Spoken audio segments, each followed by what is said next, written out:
Kenapa kita bisa melihat dari murid-murid beliau dan ilmu yang telah diajarkan kepada kita semua. Saya tadi diisi oleh Pak Yai dan di sini banyak orang Bugis. Tapi saya dengar tadi beliau bahasa Banjar sebagian dan saya luar biasa. Sangat ilmu itu penting. Dan kita hadir di tempat ini, saya sering ke Kalimantan juga untuk bersilaturahmi dengan murid-murid guru mulia kita Kiai Muhammad Sayyid Abdul Ghani Sekumpul Bangkapura. Karena agama tanpa syarat itu tidak bisa. Harus memang kita mengambil ilmu itu dengan jalur syarat. Karena itu yang tidak bisa terputus. Sama dengan listrik yang ada di dalam masjid ini, itu tidak bisa menyalakan balon atau lampu ketika tidak tersambung dengan jalur listrik yang ada di jalan ini. Sangat seperti itu, harus tersambung. Makanya kita bersyukur di kali ini kita punya seorang ulama, seorang waliullah yang harus kita jaga betul. Nasihat-nasihat beliau harus selalu hidup di dalam hati kita. Sebenarnya haul ini itu adalah satu langkah untuk semakin mendekatkan dan semakin membuat kita itu tidak ada jarak dengan guru kita. Makanya orang meninggal itu tidak hanya mengatakan berpulang ke rahmatullah, bukan pergi. Pergi dengan pulang itu beda. Makanya kita bersyukur, mudah-mudahan kita selalu mengambil keberkahan dari beliau. Karena kalau mau nyambung, orang bisa selamat itu ada dengan dua. Yang pertama adalah rahmat Allah, yang kedua adalah jalur syafaat. Syafaat itu terbagi. Ada syafaat kebaginda Rasulullah SAW, ada syafaat Al-Quran, ada syafaat guru. Makanya kayak saya dari Nahdlatul Ulama, kita berharap syafaat dari Hadratus Syekh Ki Hasyim Asy'ari. Yang dari Muhammadiyah itu bisa berharap syafaat dari Ki Ahmad Dahlan. Yang dari DDI itu berharap syafaat dari Dr. Abdul Rahman Abu Dhani. Yang dari As'adiyah itu berharap syafaat nanti dari guru di As'adiyah, yakni Ki Haji As'ad. Maka yang kita hidupkan ini tidak berharap syafaat ke guru kita Syekh tidak tercinta. Karena itu bisa memberi syafaat. Ulama itu bisa memberi syafaat. Waliullah itu bisa memberi syafaat. Makanya kita ikut aja sih. Cuma banyak yang tidak sepakat itu, Pak. Dia selalu mengatakan kembali kepada Al-Quran dan hadis. Itu parah juga itu. Ya, dia tidak mau pakai mazhab, tapi dia suruh kita ikut Al-Albani. Itu parah juga itu. Ya, melarang ikut ulama kembali kepada Nabi, tapi dia pakai Al-Albani. Artinya ini jadi masalah. Makanya ini menghilangkan jejak ulama. Makanya harus kuat. Haul ini adalah salah satu cara untuk menyambung terus. Seringlah menziarahi makam beliau. Makanya Rasulullah itu setiap malam Jumat ziarah kubur. Cuma di tarekat itu tidak diajarkan, tapi kalau masyarakat biasa kayaknya tidak pakai. Kenapa Rasulullah di subuh Jumat itu membaca dua surah, Alif Lam Mim Tanzil dan Al-Insan? Itu karena Nabi pulang dari ziarah kubur. Nabi itu ziarah jam 11 malam sampai menjelang subuh. Itu sendiri. Itu harus ziarah kubur. Karena ada riwayat walaupun dipertentangkan bahwa setiap malam Jumat ruhnya orang muslim itu dikembalikan oleh Allah. Makanya kalau mau ziarah datang ke kuburan sendiri malam Jumat jam 11 malam sampai jam 4 subuh. Sendiri, jangan bawa orang. Insya Allah imannya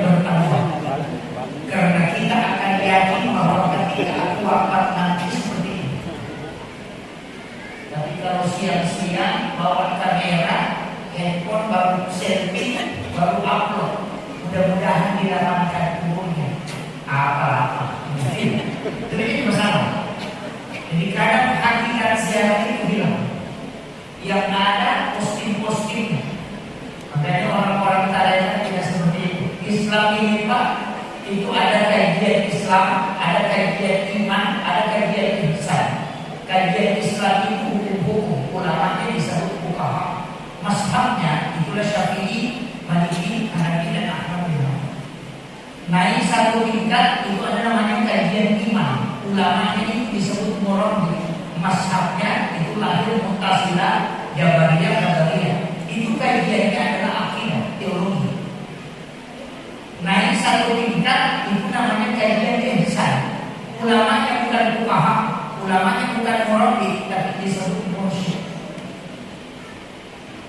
Mazhabnya itulah kajian. Kajiannya itu akhlak. Makanya orang-orang tarekat itu pasti akhlaknya luar biasa. Bukan hanya kepada manusia, tapi akhlak dalam ibadah itu luar biasa. Makanya kita di tarekat itu diajarkan wudu yang sudah dipakai berbohong itu tak boleh dipakai sholat. Itu kan sudah bohong. Itu di tarekat. Kalau bikin tidak masalah. Sudah berwudu kemudian berbohong itu tidak masalah. Tapi di dalam tarekat tidak bisa.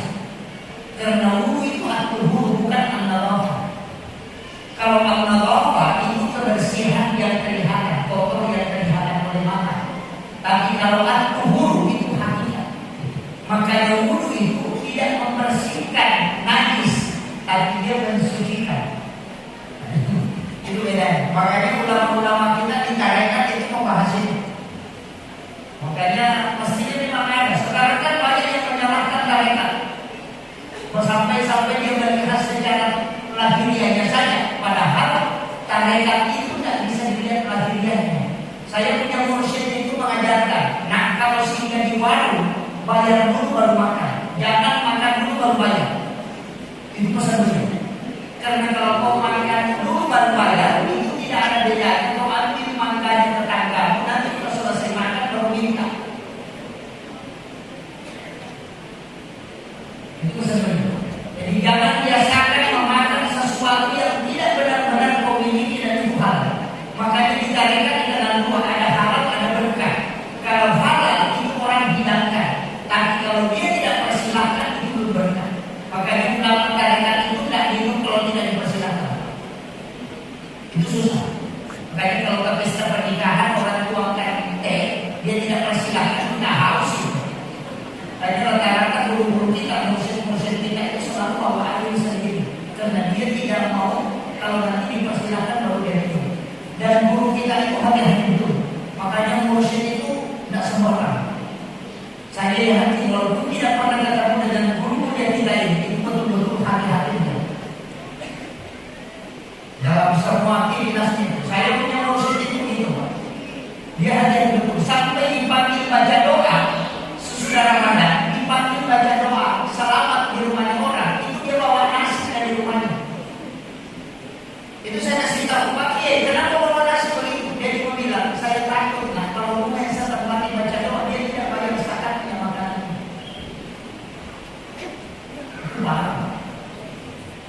Sampai Syekh Muhammad di Aceh itu pernah menyampaikan begini. Nah, saya tidak berani pakai sandal masuk ke pekarangan masjid. Karena tanah yang di masjid itu sedekahnya orang. Nanti kalau melekat di alas sandal saya bawa ke rumah, pertanggungjawabannya di akhirat itu berat. Itu sakit hati-hati. Kalau kita biasa takut dibawa ke rumah. Jadi makanya tarekat itu berat, karena dia melihat akhlaknya. Kalau fikih ya bicara hukum aja. Makanya kalau fikih itu pasti selalu berdebat. Karena orang tarekat itu tidak terlalu pusing dengan fikih, karena mereka sudah selesai di sini. Orang tarekat itu bicara akhlak. Kalau pakaian itu yang kau pakai sholat, kau malu pakai berhadapan dengan Pak Bupati, atau pakaian yang kau pakai sholat, kau malu pakai pergi ke pasar, mestinya kau lebih malu pakai berhadapan dengan Allah. Itu bisa ulama kita. Makanya baju yang mau dipakai sholat itu nggak sembarangan. Kadang-kadang baju yang kita pakai juga memasak, yang pakai menyapu, pakai lap keringat, pakai lap ingus itu juga dipakai sholat. Padahal itu baju kalau mau dibawa ke pesta pernikahan tidak malu, padahal kita tidak malu pakai di hadapan Allah. Itu namanya tidak matang secara spiritual.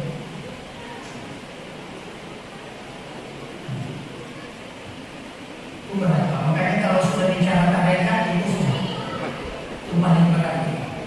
Sampai-sampai ada yang tidak berani minum di jalan gitu.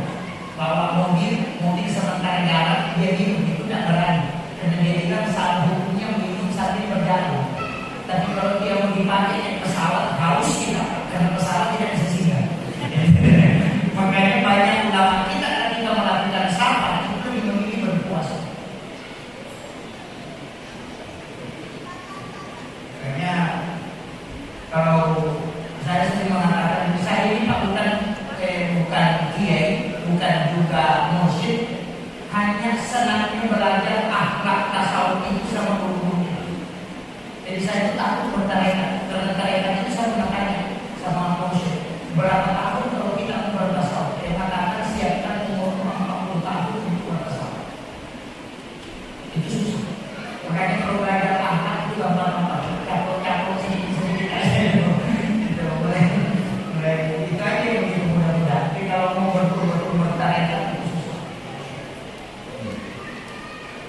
Kemudian saya tadi mengatakan kita itu saja Pak. Orang tarekat itu kalau bahas bersuci itu kan ada apa?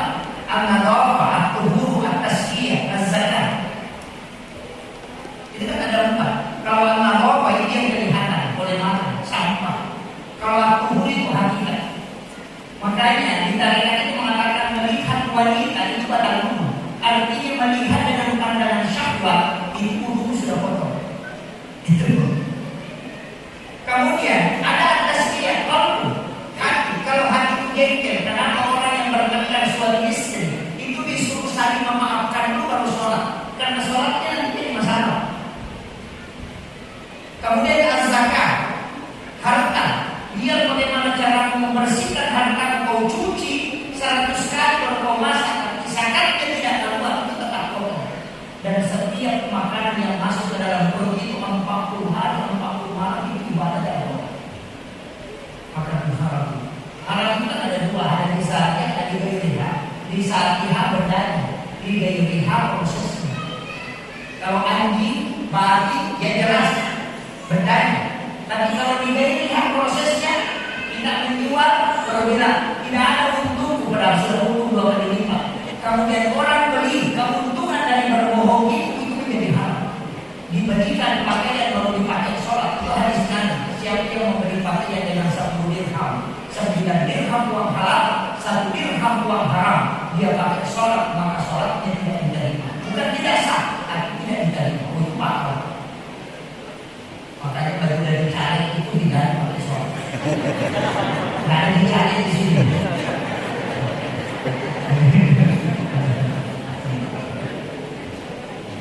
Itu berarti. Tadi saya disampaikan begini, bahwa orang yang meninggal itu sebenarnya Pak, itu hanya indah. Justru ruhnya semakin bebas. Makanya Rasulullah itu mengambil ibarat kematian itu dengan tidur. Makanya dia mengatakan an-naumu abul maut. Tidur itu bersaudara dengan mati. Kenapa? Orang mati itu bisa mengambil ibarat untuk orang hidup. Cuma tidak bisa analisa sendiri. Ini saya pernah tanyakan ke beberapa kiai. Alasannya begini, kenapa kita pakai analogi tidur dengan mati? Yang pertama, orang tidur itu Pak, itu ketika bermimpi itu bisa melihat, padahal mata tidak tuh.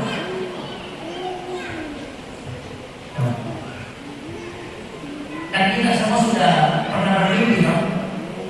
Kalau kita bermimpi di Jakarta, itu kan mata kita tertutup, tapi itu bisa melihat. Mata apa yang dipakai melihat orang yang bermimpi itu sudah bisa melihat peristiwa itu, padahal mata kita tertutup. Dan itu bukan mata-mata. Dan seperti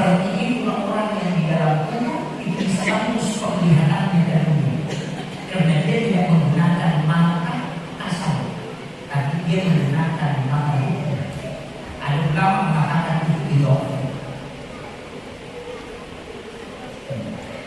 Yang kedua, orang yang tidur dan bermimpi itu bisa berada di suatu tempat padahal jasadnya ada di atas kasur, tapi dia bisa berada di Jakarta dan berkeliling di sana, melihat dirinya keliling, dan itu nyata, tapi jasadnya ada di atas kasur.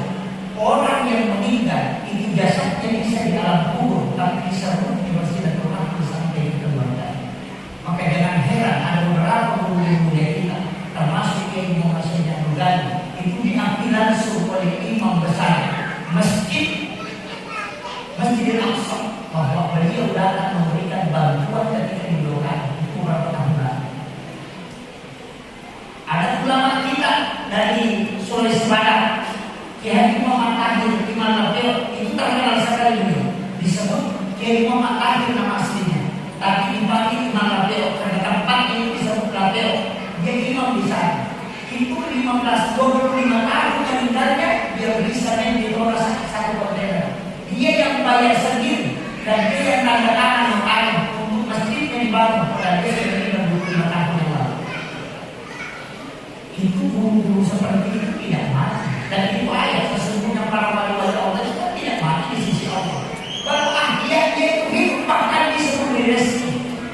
Makanya datangi kuburannya guru mulia kita, doakan dia baru kita bertawassul. Caranya, ya Allah berikan aku keberkahan, berikan anak-anak dan keturunanku keberkahan, para santri-santri berikan keberkahan, sebagaimana berkah yang kau berikan kepada guru kami. Itu namanya bertawassul.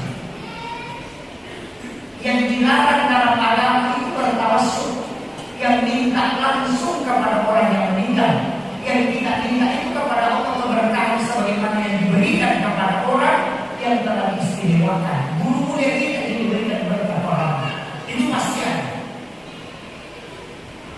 Itu tidak boleh hilang. Makanya ada yang mengatakan kurium, karena dia tidak paham. Sama juga kalau ada orang beli mobil baru, kemudian kita lihat, oh dia beli mobil baru, kita senang sekali dengan mobil itu. Ada kita lihat, tidak. Mudah-mudahan nanti kalau aku dapat rezeki kita bisa beli mobil seperti ini. Itu sama. Ketika kita mendatangi makamnya para guru kita doakan, kemudian kita mohon kepada Allah, berikan aku keberkahan, anak-anak dan keturunan, berikan keberkahan sebagaimana berkah yang kau berikan kepada guru kami. Ini yang kita minta. Makanya kita harus mencas diri, terkoneksi dengan mereka itu. Jangan terputus, jangan jalan sendiri. Seorang ustaz, seorang kiai, seorang penceramah kayak saya ini tidak bisa pernah terkoneksi dengan para ulama. Makanya Imam Ghazali ketika menulis kitab dia itu dia ada dia tulis nama guru seorang musyrik, tapi dia tidak sebut namanya di belakang. Itu pernah diceritakan oleh Profesor Dr. Nasaruddin Umar, Imam Besar Masjid Istiqlal. Ketika salah seorang muridnya bertanya, kenapa dia hanya menyebut guru, tapi tidak ada namanya? Padahal dia sangat menghargai seorang guru, pasti dia tulis namanya, walaupun dia tidak masyhur. Tapi ketika ditanya apa kata beliau, ini saya menutup namanya karena takut kalau kena fitnah. Karena ternyata orang itu meninggal ratusan tahun sebelum Imam Ghazali itu. Makanya guru Profesor Dr. Nasaruddin Umar itu berpesan, bukan kiai, bukan ulama kalau ada guru orang meninggal. Karena bisa datang mengajarkan ilmu kepada murid-muridnya walaupun guru tidak suruh meninggal. Makanya bagi kita dia tidak meninggal, dia cuma bingung. Makanya kita lakukan haul setiap tahun. Itu penting supaya terkoneksi. Hadirlah bendera guru mulia kita itu sudah sangat tinggi tempatnya. Kalau Bapak mau tinggi juga, nyantol saja ke benderanya. Ikut haul itu sudah diangkat derajatnya. Gitu. Makanya kalau mau naik bendera ini jangan ke yang sendiri ulama itu baru naik. Kita ikut ke orang yang sudah tinggi derajatnya itu. Nyantol, makanya di acara haul ada supaya kita bisa ikut ke sini. Itu namanya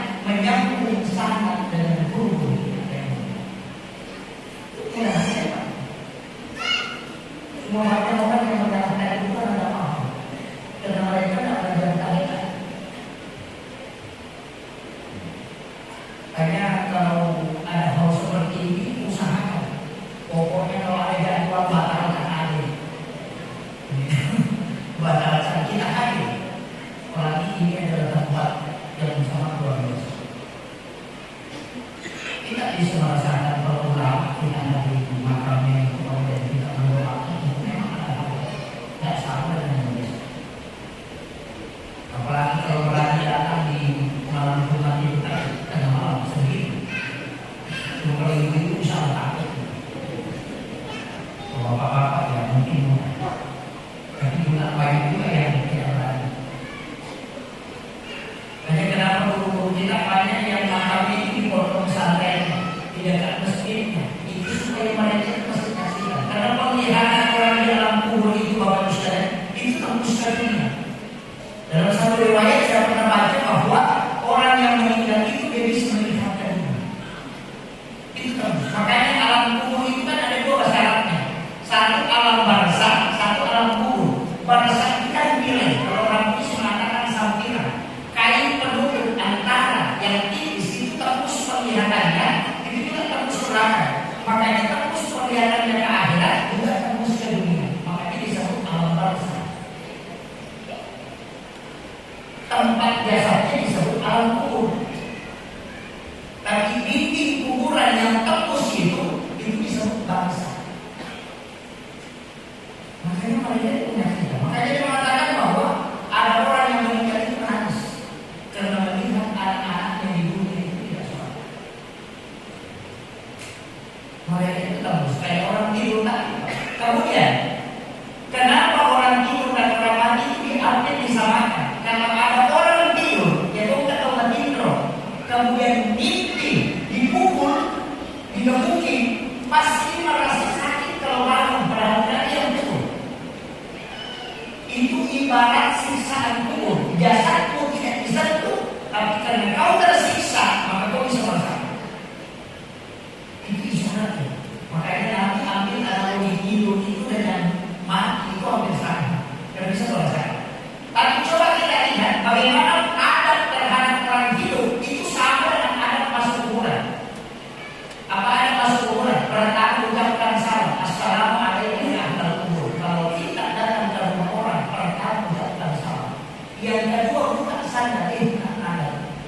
Ketika masuk ke kuburan buka sandal sebagai adat sunnahnya. Dan ketika mau ingin masuk ke rumah orang buka sandal. Yang kedua jangan melangkahi lisan. Termasuk ketika ada orang duduk jangan kau melangkahi dia. Itu adatnya hampir sama.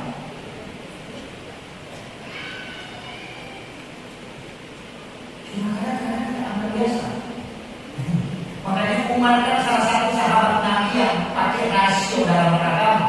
Ketika Nabi ucapkan salam, assalamualaikum dari akhir kubur. Suaranya kan besar, tapi kuburannya agak luas. Makanya Umar dengan ada sedikit protes.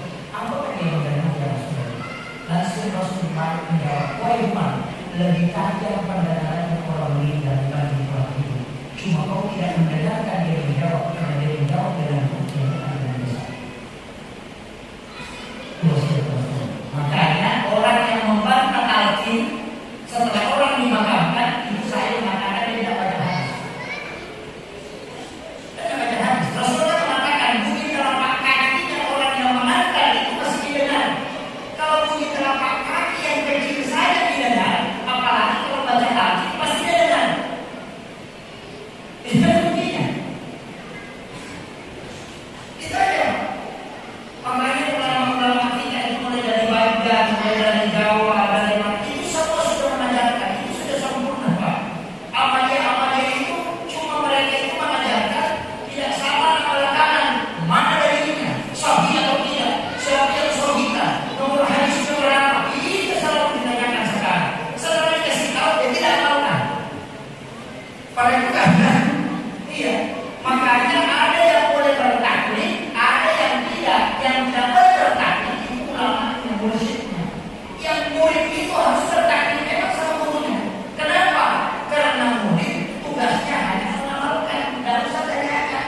Sama kalau pesta pernikahan dikasih masakan kambing, misalnya gondrong, tidak usah tanyakan berapa garamnya, berapa bawangnya, tidak usah makan saja.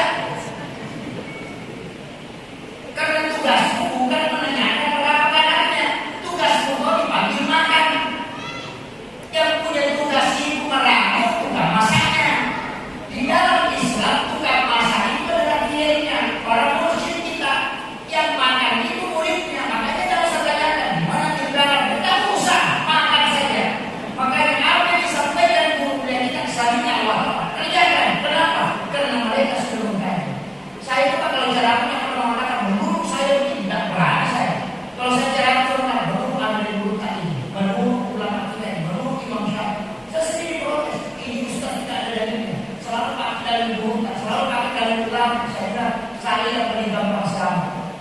Kenapa? Nanti jadi kamu kalau ditanya sama mereka, kenapa paling pendapat? Saya cuma bilang, Imam Syafi'i bilang, tanya dia. Terus saya, bebas saya. Kan begitu kok.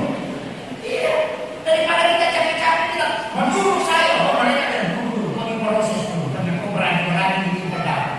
Ditanya pertanggung jawaban, tapi kalau tidak menurut Quran, menurut Imam Syafi'i, nanti kalau mereka protes, tanya Imam Syafi'i saya tunggu aja nanti sampai bertanya ke sini.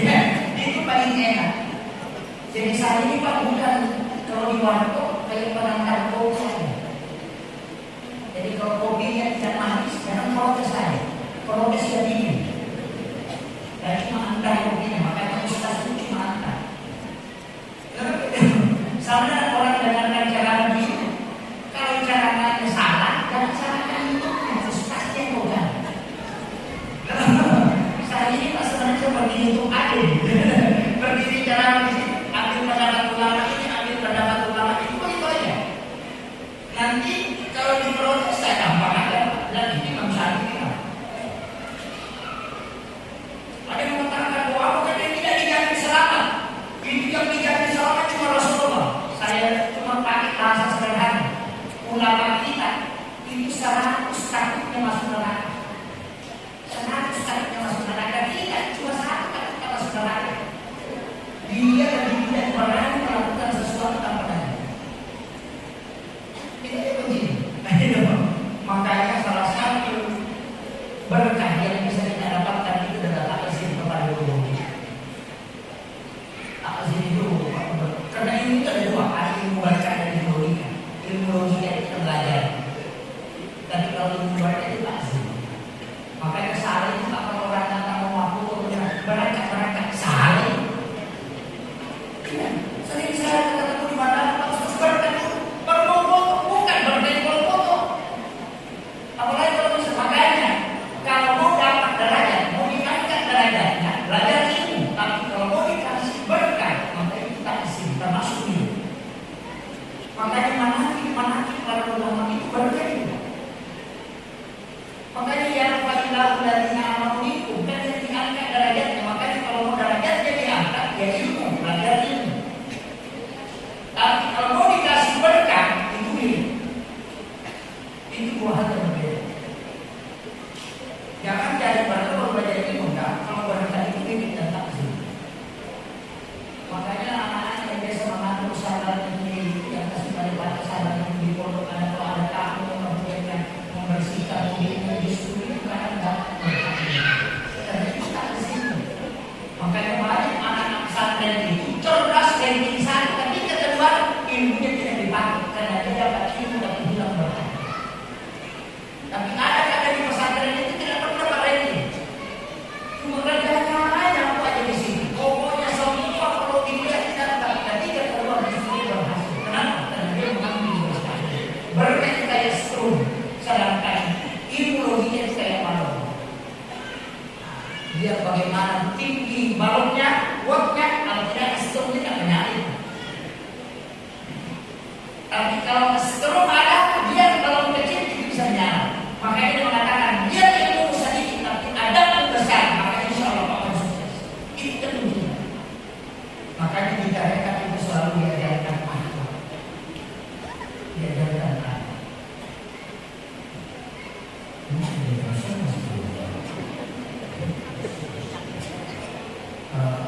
Saya ambil simpelnya begini.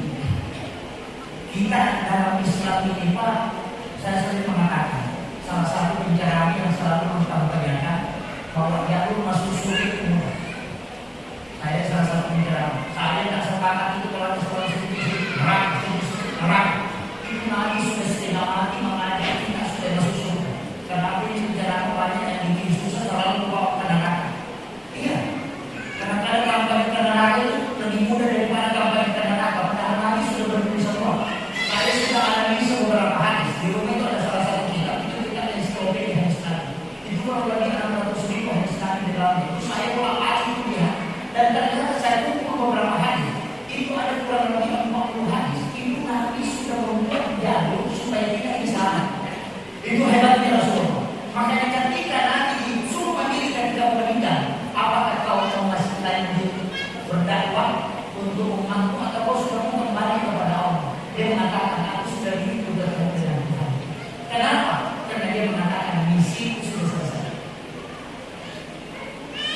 Coba, apa permintaannya Rasulullah? Itu ada 21. Yang pertama, pendekkan umurnya umat. Jangan seperti Muhammad Adalah yang sampai 930 tahun bahkan ada yang 1000 tahun. Rasulullah minta itu bisa hasari wa hasari mati banyak antara 60 tahun untuk umat. Kenapa? Nabi sudah wanti-wanti kalau dia tidak dalam hidup proses itu juga tidak lama. Kalau dia berdosa juga tidak lama dosa. Bayangkan kalau 900 tahun umurnya jadi pemain budi, minimal 800 tahun iya.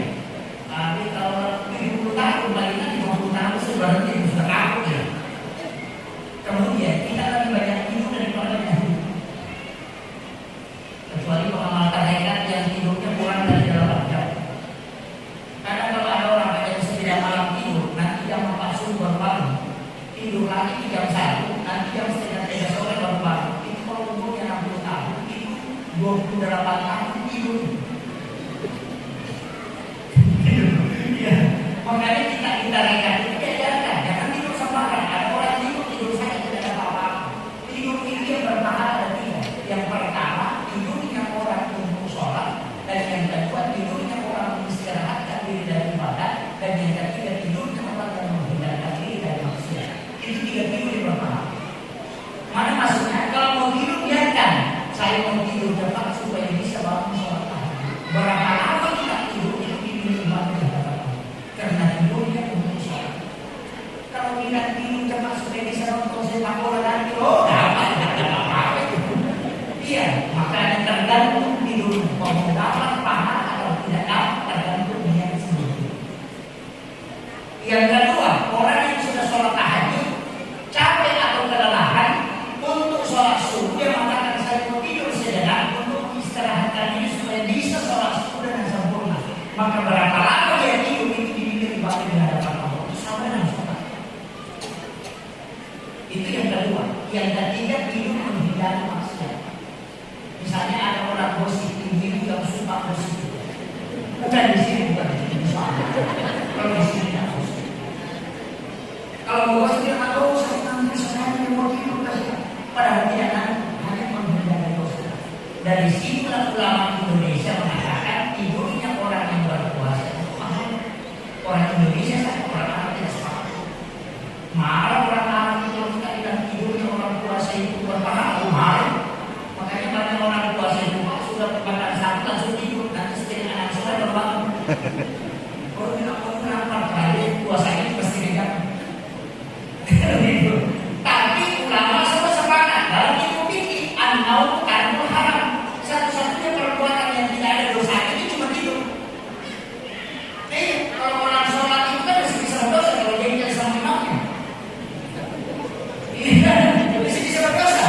Makanya orang selesai salam dalam sholat itu kan disuruh istighfar 3 kali. Astagfirullahaladzim, astagfirullahaladzim, astagfirullahaladzim. Dan dia sudah melakukan kebaikan ketika istighfar. Karena 3 dosanya orang sholat. Yang pertama dosa karena nafas yang tidak mungkin sempurna. Ada kesalahan. Yang kedua dosa karena ingatannya tidak mungkin sempurna. Yang ketiga gerakannya tidak mungkin sempurna. Makanya 3 kali istighfar itu kan menghapuskan 3 kesalahan dalam sholat. Itu intinya. Makanya kalau kita dari dulu itu ada protes. Kenapa orang sudah sholat baca istighfar? Pasti orang yang berdosa dia baca istighfar. Itu kan tidak tahu orang yang sholat itu 3 kesalahan. Tidak mungkin khusyuk. Kalau ada bilang saya sholat itu khusyuk belum bisa percaya. Kecuali orang bisa. Kan 3 bacaan, ingatan, gerakan. Dan 3-3 itu disempurnakan. Tidak mungkin membaca Al-Quran saja dan tidak ada gerakan. Itu masih bisa salah. Apalagi 3-3 itu disempurnakan. Makanya dia mengatakan atau disolatan di zikri, bukan mengatakan nanti disolatan di as-surat. Itu kan beda. Kalau di zikri berarti perbuatan. Kalau di as-surat cukup sekali. Makanya orang berdosa ini juga begitu. Allah mengatakan inna Allah yuhibbut tawwabin. Di situ at-tawwabin bukan at-taibin. Coba. Dia tidak mengatakan inna Allah yuhibbut taibin. Tapi dia mengatakan inna Allah yuhibbut tawwabin. Allah suka orang yang berulang kali bertaubat. Makanya dosa langganan itu memang ada. Iya, ada dosa langganan itu. dia sudah besok kan ada lagi dalam begitu. Ada dosa langganan. Ini dia seperti itu. Di kampung saya, bukan di sini. Iya. Tapi memang dalam kita bahwa tidaklah seorang beriman kecuali dia punya kesalahan yang berulang-ulang dia lakukan dan tetap dia taubatkan. Makanya orang yang baik itu dosa, taubat, dosa, taubat, dosa, taubat, dosa, taubat, mati. Itu namanya husnul khotimah. Tapi kalau dosa, taubat, dosa, taubat, dosa, mati, nah itu yang husnul khotimah. Itu aja. Makanya kita tidak mungkin tidak ada kesalahan. Pasti ada. Dalam sholat saya bisa salah. Tapi kalau dia sama imam dia sudah baca kita marah-marah. Karena ada begitu. Hanya nanti itu luar biasa. Yang pertama nanti kita ukur deh. Makanya kalau ada pejabat cuma 3 bulan, ini bisa tak? Tapi kalau 3 periode ulang. Saya sih. Hanya kasih dulu. Yang kedua Rasulullah minta, karena umurnya umat pendek, maka kebaikan yang dia lakukan dilakukan. Tapi dosa itu sampai insya Allah itu pun ketika dia bertobat. Dan ketika dia bertobat, berubah itu menjadi kebaikan. Itu hebatnya Rasulullah. Makanya dalam kita dari dulu kalau ada pemain judi perampok datang minta penasehat, langsung bilang tolak saja soal insya Allah surga. Karena dia sudah hitung. Kau melakukan dosa satu, melakukan sholat satu, berarti masih ada bonus 9. Begitu, karena dosa kan 1, kebaikan 10. Jadi kau melakukan 1 kebaikan dan 1 dosa, berarti kau masih butuh 9. Lu masuk neraka itu, masih ada bonus 9. Begitu. Kalau kau bertaubat, kamu menjadi 11. Ini masalah. Makanya itu Rasulullah sudah akan begitu. Sampai neraka juga dia akan. Nanti kan ketika Israel itu meneliti di neraka. Tahu tak melihat kita masuk neraka begini susah begini. Nanti ketika lagi keluar itu menangis sampai dari malam menangis. Neraka kita siap tanya, ya Rasul kenapa kau menangis? Apa coba ya Rasul? Aku khawatir kalau umatku masuk ke sini. Aku nggak ada itu. Baru dia tanya neraka. Apakah ada yang bisa dibaca umatku sehingga tidak masuk ke sini? Neraka tidak ada Muhammad. Sampaikan kepada umatmu membaca Allahumma ajirni minan nar salah sama 3 kali atau 7 kali dalam hadis itu. 3 kali atau 7 kali saya akan menutup pintu sehingga dia tidak masuk. Makanya imam itu sesudah salah pasti tadi itu Allahumma. Cuma imam jangan baca Allahumma ajirni. Kita juga jangan baca Allahumma ajirni, baca Allahumma ajirna. Guru-gurunya kita pakai kenapa? Dari dia jelas dari diri dan terberdam dari api neraka. Jangan kau saya masuk surga kadang kita baca Allahumma ajirni minan nar. Baca saya ini imam itu. Cuma dia yang masuk surga dia tidak kasih uang. Begitu. Baca Allahumma ajirna. Tapi hati-hati seperti sholat. Dan bilang Allahumma ajirna minan nar. Wah itu pandai itu. Kalau Allahumma ajirna yang kau jauhkan minan nar aku dari neraka. Tapi kalau Allahumma ajirna minan nar, ya Allah masukkan saya ke dalam neraka. Lepas itu. Itu. Makanya itu dibaca 3 kali atau 7 kali. Cuma saya kalau lihat di ulama kita itu di Ahlus Sunnah, dia bagi kalau 3 itu zuhur dengan asar sudah sholat isya. Yang 7 itu maghrib dengan subuh. Karena ada 2 hadis mengatakan siapa yang membaca 7 kali kemudian dia meninggal, maka Allah menjadi dia tidak dasar di neraka. Ini luar biasa. Itu Nabi sudah minta itu. Mulai dari pahala, makanya dia juga minta, ya Allah, karena umur umat pendek, tidak sama dengan kita dahulu. Kasih semua ibadah yang pernah dia lakukan, para nabi yang kita dahulu kumpulkan untuk umatku supaya dia juga bisa lakukan. Dari situ saya minta tidak akan lama sholat imam. Coba perintahkan Ibrahim kan haji, perintahkan Rasulullah juga akan haji. Tapi kenapa ada umrah? Karena Nabi sudah minta kalau haji cuma 1 tahun. Tidak semua orang bisa berangkat, apalagi sekali 1 tahun. Kalau bersama tidak bisa. Makanya dia minta umrah. Kenapa umrah? Kapan itu dia bisa datang, tapi pahala sholat itu tak sama. Makanya orang tidak cinta Nabi kebablasan pun. Orang bilang masuk neraka kita ini sudah dibukakan dalam kubur. Di mana lagi kita takut? Takut dalam kubur. Nanti ada siksa di dalam kubur. Nah, itu ada satu surah di dalam Al-Quran. Itu surah kubur. Disebut surah Al-Mulk. Siapa yang membaca maka dia terkena secara saya. Tapi sudah ada. Besok dalam kubur tidak sedang. Di mana lagi Pak? Di dalam kubur takut. Nabi sudah sampaikan perluannya sholawat. Kenapa sholawat ini penting Pak? Karena satu-satunya ibadah yang dua bendahara, satu lari ke Allah, satu lari lurus kepada Nabi, dan satu lari ke malaikat. Makanya sholawat itu ulama kita dari dulu mengatakan, biar sholawat saya malam itu sudah cukup. Kenapa? Satu kali bersalawat itu Allah dan malaikatnya membalas dengan satu. Kalau sholawatnya Allah itu kan keselamatan. Satu kali saja Allah bersalawat itu sudah cukup dunia akhirat. Apalagi dosa itu. Kemudian malaikat, apa salawatnya malaikat? Malaikat memohonkan kepada Allah supaya tidak diampuni. Itu sudah dapat dua bagian. Yang ketiga, itu dilaporkan Nabi bahwa bulan bin bulan sampai disebut nama bapaknya yang bersalawat kepada maka itu tercatat di Rasulullah. Nanti di hari kemudian kalau dibuka catatan amal yang dari Allah kita tidak bisa selamat disebut jalur rahmat. Tapi kalau tidak bisa di situ maka jalur syafaat. Nabi nanti membuka salawat itu. Makanya dua jalur mau selamat pakai salawat karena salawat dua-duanya sudah dapat. Jalur syafaat sudah terbuka, jalur rahmat juga sudah terbuka. Ini hebatnya agama. Kayak saya bilang kalau masuk di neraka yang hari ini cara betul kita. Apalagi kalau baju jahau ini masuk neraka waktu cara betul. Nggak harus pilih saya. Ya sudah kali masuk persiapan semuanya. Panitia sudah mengundang semua, pencerahan sudah diundang, jamaah sudah diundang. Dia dapat bonus. Karena pahala pencerahan dia dapat. Pahala jamaah itu dia dapat. Dan dikasih juga pahala bisu bagi dia. Makanya mestinya Pak Ketua jadi bagi dia semua. Iya. Karena bagaimanapun saya keluar ceramah di sini masa tidak bisa mengalahkan pahalanya panitia. Karena gara-gara dia datang ke sini.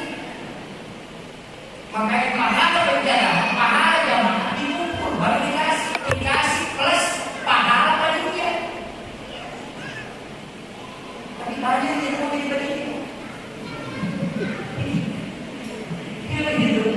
Makanya itu dia luar biasa. Makanya dalam agama ini tidak susah. Kalau kita mau masuk surga tidak susah. Yang penting kalau baca kuncinya sholat. Yang penting kita sholat. Makanya kan hukum Islam itu kan syahadat. Yang kedua sholat. Yang ketiga puasa. Yang keempat zakat. Yang kelima haji. Coba kita pegang. Kalau haji kita tidak lakukan, itu Islam masih kokoh. Tapi kalau zakat kalau tidak lakukan, itu masih kuat. Kalau puasa kalau tidak lakukan, itu masih bisa tahan. Tapi kalau sholat ini pasti jatuh. Karena sholat ini yang kedua. Coba pegang. Jadi kalau kita lepas ini, itu langsung jatuh. Makanya sholat ini jangan terlalu belakang. Itu aja begini Ustaz. Dan satu-satunya ibadah yang tidak bisa digantikan itu cuma sholat. Seandainya bisa dipakaikan, gampang sekali. Dikasih tahu saya sholat pergi ke pesawat, pergi ke bangun, nanti saya sholat dulu, kasih bisa belajar. Gampang sekali. Tidak bisa. Sholat itu nafsi-nafsi. Dan satu-satunya ibadah yang tidak bisa dicampur itu cuma sholat. Orang puasa nonton TV, puasanya tidak apa-apa. Tapi sholat nonton TV pasti batal. Iya. Orang haji nonton YouTube itu tidak masalah. Tapi orang sholat nonton YouTube pasti batal sholat. Iya. Makanya satu-satunya ibadah yang punya koneksi langsung dan itu tidak bisa dilakukan cuma sholat. Dan inilah alat yang dikasih kita supaya bisa komunikasi langsung dengan Allah. Makanya kalau ada masalah saya kasih tahu kuncinya itu sholat. Itu aja paling pokok. Cuma banyak orang salah paham terhadap sholat. Yang mengatakan sholat itu rutinitas sekali yang diperintahkan Allah. Tidak. Sholat itu adalah alat untuk komunikasi langsung. Makanya sholat itu ada yang punya dibatasi. Misalnya sholat sunat istihara itu tergantung keadaan. Sholat sunat hajat itu tergantung permohonan. Sholat sunat musafir itu tergantung keadaan permohonan. Kenapa ada sholat sunat musafir? Karena sudah ada doa musafir. Kan ada doa musafir. Bismillahirrahmanirrahim. Bismillahirrahmanirrahim. Itu kan sudah ada. Tapi kenapa mesti sholat?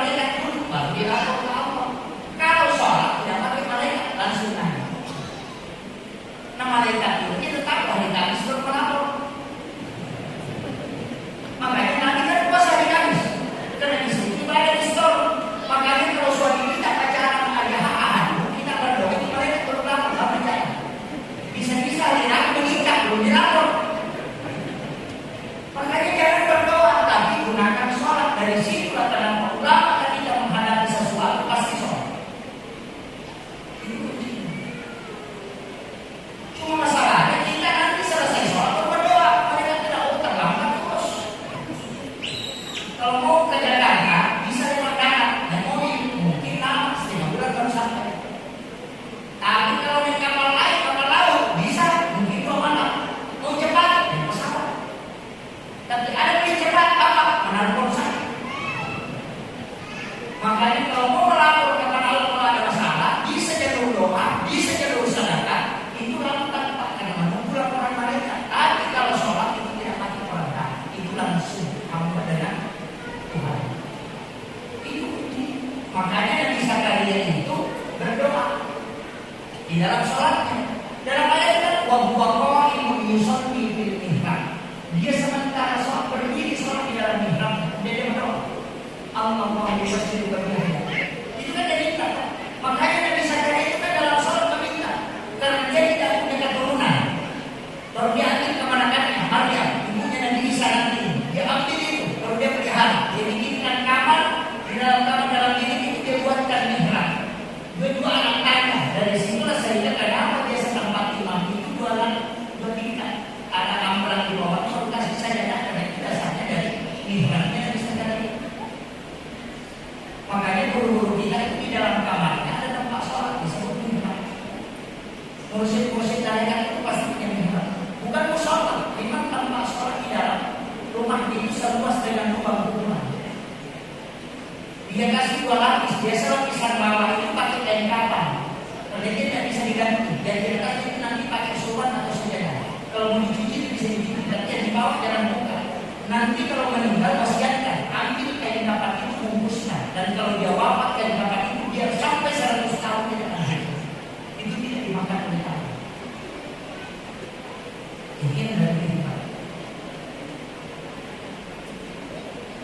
Cuma kadang-kadang kita tidak bikin himrah. Di rumah kita bikin WC cantik. Tapi di 30 juta yang baru. Ada tulangnya, ada ini, pokoknya cantik. Dua-dua ada dalam Allah. Berarti yang tidak di tempat khusus kalau kita ada dalam Allah. Di sini itu yang disebut dengan mihrab. Jangan tidak melakukan Allah. Bikin, karena itulah yang dibuat para ulama utamanya musyrik tarekat itu. Termasuk mungkin yang mulia yang telah wafat tidak pernah beliau adalah wali. Dihadiri muslim itu punya cara pribadi dan punya pribadi. Dan itu dia pun tidak dan punya wasiat kalau saya wafat atau itu tempat khusus. Makanya dipersiapkan jangan masuk kecuali bawa Al-Quran dan tasbih. HP handphone jangan kasih masuk. Itu disebut tempat berkah karena nanti digunakan ketika untuk dialog dengan Allah. Kita pakai itu, insya Allah bisa.